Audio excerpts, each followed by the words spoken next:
It was supposed to be the beginning of a dream, the first step toward wearing the badge, serving with honor and protecting the public. But for one recruit, it became a nightmare. And for an entire police academy, it became a secret worth killing for. This is a tragic and haunting story of Darren Mitchell, a 22-year-old recruit who entered the academy with hope in his heart and ended up a morgue just 10 days later. His death was ruled an accident. But behind the closed gates of the River Point Police Academy, recruits whispered the truth, and someone was silencing them fast. Stay tuned, because this is the story of a hazing gone too far and a cover-up that started the moment Darren's body hit the floor. Darren Mitchell wasn't just another recruit. He was smart, athletic, and driven, raised by a single mom in Ohio. He grew up idolizing his uncle, a decorated state trooper. Everyone who knew Darren said the same thing. He wanted to make a difference. He wanted to wear the uniform with pride. When he got accepted into the River Point Police Academy, his whole neighborhood celebrated. But none of them knew the academy had a darker side, a tradition that wasn't on the books, a ritual called Hell Week. Hell Week wasn't official. It wasn't part of the training manual, but it was known among the senior cadets and instructors, a brutal 7-day hazing ritual handed down from class to class. Sleep deprivation, forced exercises, psychological abuse, and something called the gauntlet, where recruits were blindfolded, yelled at, shoved, and ordered to crawl through an obstacle course while being hit with training batons.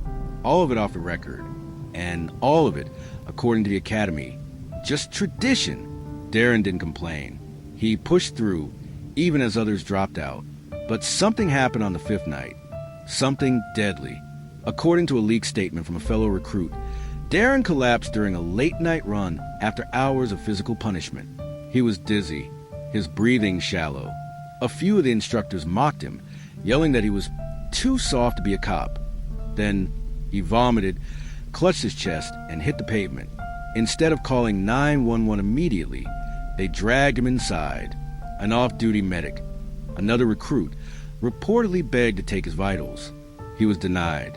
By the time an ambulance was called, Darren was gone. The official report from the River Point Police Academy stated, recruit Darren Mitchell collapsed due to a pre-existing heart condition. Efforts to revive him were unsuccessful. No foul play is suspected.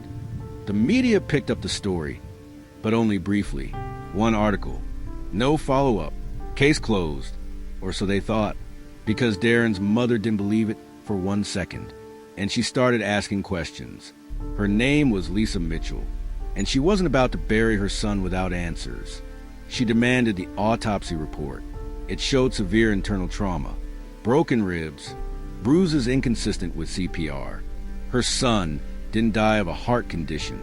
He died from blunt force trauma and cardiac arrest likely triggered by extreme stress. When Lisa went public, the academy pushed back. They called it an unfortunate coincidence. But Darren's classmates started reaching out, anonymously, nervously, afraid, and what they shared was terrifying. One recruit said Darren was beaten with a rubber baton for talking back during Hell Week. Another claimed he was forced to do push-ups in freezing rain for over an hour. A third recruit said Darren was targeted because he refused to participate in bullying another classmate. Suddenly, 2 whistleblowers were kicked out of the academy for disciplinary reasons. One later said he was threatened to stay quiet or end his career before it started. Lisa hired a lawyer, and when they tried to access academy security footage from the night Darren died, it was accidentally erased. An internal investigation was launched, but not by an outside agency. It was handled by River Point Police Department's own Office of Professional Standards. 3 months later, they announced, no wrongdoing was found. Darren Mitchell's death remains classified as accidental. Case closed. Lisa appealed to the state attorney general, but they declined to pursue it. The academy remained open. The instructors involved were promoted, and the story began to fade, until one recruit, who couldn't take the guilt anymore, recorded a secret confession. The recording was leaked to a local news station. In it, a trembling voice said, "They told us to push Darren harder because he questioned the program. We thought he'd be okay. But when he collapsed, They made us stay quiet. We were told he was weak, but I think we killed him, and they covered it up. They knew. The recording went viral. Public outrage exploded.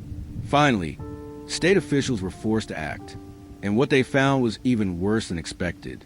A state investigation uncovered the following. Hell Week had been going on for over a decade.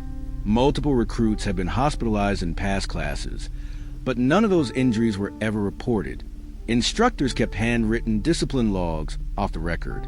One instructor had previously been suspended for excessive force, but was still allowed to train recruits. Even more disturbing, the lead investigator into Darren's death was a cousin of one of the instructors. It was a cover-up from the inside. After intense pressure from the public, Lisa Mitchell filed a wrongful death lawsuit. The state settled quietly out of court for $6.2 million, but refused to admit guilt. However, the Department of Justice launched a federal inquiry. 3 instructors were indicted for obstruction of justice, witness intimidation, and civil rights violations. The academy was temporarily shut down for restructuring. And Lisa, she didn't celebrate. She didn't cry. She simply said, "Now people know my son's name and what they did to him." Darren Mitchell died chasing a dream, but the system that promised to protect turned on him instead. His story isn't just about hazing. It's about silence, about loyalty used as a weapon, about how easy it is to hide the truth when the ones in charge wear a badge. But one mother's courage exposed it all, and because of her, justice didn't stay buried. Remember Darren. Remember the others like him. And never stop asking questions when the answers don't make sense. If you found this story powerful, subscribe to our channel for more real-life dramas, true crime mysteries, and stories the system tried to silence. Because the truth deserves a voice, even when no one wants to hear it.